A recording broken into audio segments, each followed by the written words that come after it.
Hello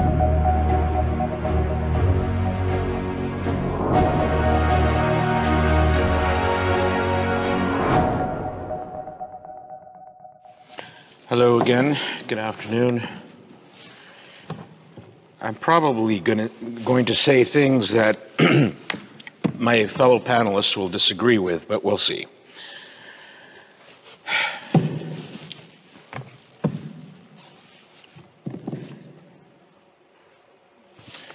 So I'd like to discuss, yes, how I see the future of conservatism, but of course to outline what it might look like in the future, I think it's necessary to tell you a little bit about the past, and particularly my own trajectory, because I'm convinced that the kind of intellectual or ideological evolution that I've gone through is shared by a lot of people in a lot of countries around the world on the right. So I'm a child of the 80s, and in the 1980s I was a teenager, and I was steeped in or full of that Anglo-American tradition. You heard me earlier describe with some affection this WASP tradition, the white Anglo-Saxon Protestant tradition, the British gentleman tradition, that mode of discourse, that way of engaging in the political process that was civilized, genteel. And in the 80s, I believed in this. I loved it, that tradition. It's the Burkean tradition where you move forward with change, but not too radically, not too revolutionary. You try to keep a balance of certain factors and elements in society. It's what some people call the Reagan consensus. You could summarize it by referring to a belief in free minds and free markets. And for me, that was conservatism. And for many of my friends, it still is. Others describe this Reagan consensus or parts of it as fusionism. You might have heard that term. It's unique, I think, to the American political experience. Fusionism, which emerged in the 50s and 60s, brought together the anti-communists, the free market libertarian types, and the social conservatives in a kind of unwieldy, precarious alliance. But it helped bring certain people to power, and it helped put Reagan in the White House. For me, this was conservatism, and I thought that was it, and we just had to export it around the world. Now, 80s, we're talking 40 years ago. It's a long time. I blinked and suddenly 40 years went by. And in that time, if I look back during those decades, I have to be honest and say we lost everything. I don't see anything we've really preserved. We lost traditional marriage. We lost the universities. We've lost most of the institutions. And not just in the United States. I think this has been spreading around the world. It's the Gramscian revolution, the takeover of all these cultural institutions. We certainly lost in taxes and regulation in the US, and in other countries, I think it's comparable. We've seen the rise of a regulatory state and a rapacious shadow government that has emerged, a deep state. Not just in the US, again, I keep saying that because I see similar things in slightly different forms in other countries. And it's not just in developed or advanced industrialized countries that this has happened. When I think of my mother's native Bolivia, she was born in Italy, but she's Bolivian, a Bolivian national. It's one of the poorest, most corrupt countries on earth. But there are NGOs working in Bolivia right now to expand the LGBT revolution or agenda, to expand abortion rights. You know, this isn't a country where you have 65% indigenous and illiterate, and yet for some reason the NGOs are working on these first world problems. It's incredible. So it's coming. This cultural revolution is coming. It's spreading faster and faster. So it's clear to me, bottom line, is that traditional approach, that Reagan consensus, the free minds and free markets, has failed us. And I began to realize this maybe in the last decade. It's one of the reasons I came to Europe about 12 years ago, 14 years ago actually. I wanted to look for alternatives to Burke and the Bible, to Reagan and Goldwater, for example, in the US. And I started looking around Europe to see alternative forms of conservatism. But 2016 is really, for me, the year that changed everything. And not just in terms of the Trump election and Brexit. But let me tell you about what happened in the final months before Trump was elected. So I was one of those conservatives who was very uncomfortable with the idea of voting for Trump. In fact, I wasn't planning to vote for Trump, nor was I planning to vote for the woman who shall not be named, Hillary. I didn't know what to do.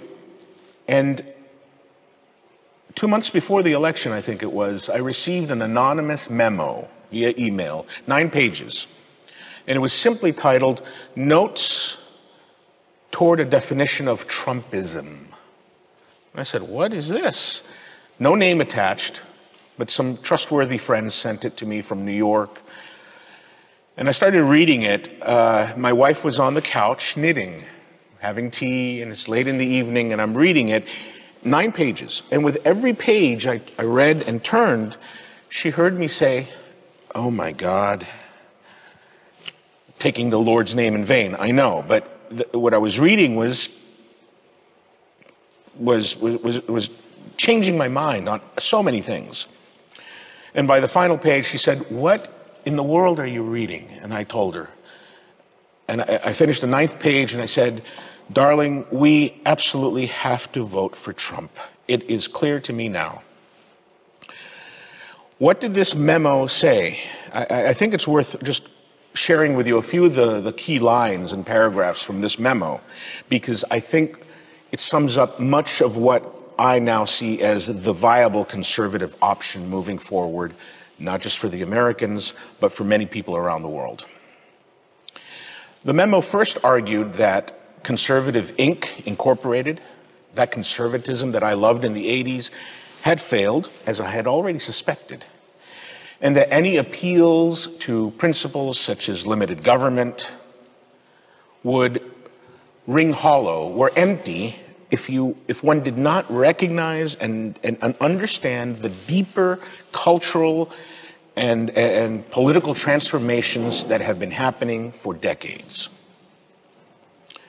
Second, it argued that over the last 50, 60 years, we have seen the emergence of a managerial class in the public sector, in the private sphere, in the private sector, a managerial elite, really, that is increasingly separated from any national body, from any national interests, from any historical community or sense of morality. It's what I think this morning described as the transnational elites, the anywheres that David Goodhart said. It's a managerial class impelled by some kind of internal logic to seek the destruction of any intermediating institutions in society, meaning the managerial class does not respect, does not value, and wants to destroy things such as the traditional family, the traditional culture with which we were all raised, and seeks to level and dehumanize basically all of society. And this memo, I'm still referring to that 9-page memo, that memo concluded that the reality is, whether you like it or not, that the modern right is not really conservative in any meaningful sense of the word. It inherited the mantle and the language and the intellectual baggage or framework of the old conservatism, but we have to move on. And here's I guess the money line in the memo, and that the purposes and principles of the modern right must be revolutionary. Whew, strong stuff. Friends of mine don't like this word revolution or revolutionary conservatism, and they prefer to use something, I shared it with John, I think, the other day, that disruptive conservatism. You know, disruptive, revolutionary, you know, I think it's on the same spectrum. It's something, it's a process, it's an attitude, it's a disposition that seeks to aggressively push back and change things. Not through consensus and committee meetings, but through new tactics. It's anti-elite, but not completely against elites. It's against the current ruling elites. We need new elites, but in order to get the new elites in power, we got to dislodge and remove the current elites. There are other conservatives who avoid the use of the word disruption or revolution, and they simply say, well, we need civil disobedience from the right. I think some of these same people who talk about civil disobedience look with affection to the Gilets jaunes movements that we saw a year ago in France, or to the Dutch farmers rebelling in the Netherlands. What we need, these new conservatives, these conservatives calling for civil disobedience, say, is, quote, a declaration of limited resistance to existing government on the grounds that existing governments have lost their legitimacy. There are many ways to do this. No one, as far as I can tell, is advocating for violence. Thank goodness. We're conservatives, after all, right? We want order. But in order to reestablish that order, we need to break open these structures that have gotten so solidified. Like barnacles on the side of a ship, you know, those things that start accumulating, you gotta scrape them off after a while. So we need to use legal mechanisms. We need to use the media. There's one interesting idea that's been floating around out there. We need to create a pool of massive funding that will serve as a kind of legal defense fund so that we can all start resisting or ignoring regulations. And then when the state comes and penalizes you, the legal defense fund comes in and pays your bills. For that, we need a Peter Thiel. We need a George Soros of the right. We need alternative structures. Additionally, I think the future of conservatism, in addition to being, whether you call it disruptive or revolutionary or embracing tactics of civil disobedience of one kind or another, in addition, we need to start creating, and we can do this already right now, start creating new networks and institutions, alternatives to the existing corrupt, decrepit structures that are in place. You heard me this morning attack Oxford and Cambridge, the Oxbridge institutions, and other elite universities. We need new ones. We're not going to infiltrate those elite, prestigious institutions and change them. It's not going to happen. Let's just build our own. It's happening. If you think this is unrealistic, then you've not been paying attention, because it's happening around the world. New educational institutions, new schools, new universities, some of them solely online. There is a way forward that does not require us to become part of that complex of institutions and entities that currently determine the direction of our culture. It wasn't like this 10, 15, 20 years ago. So I know I can sound pessimistic and dark, but I think it's a wonderful time right now. Things are being created. Things are possible. We're meeting in this room with people from different countries. There are conferences and seminars and workshops happening all the time now on the right. And people are building things.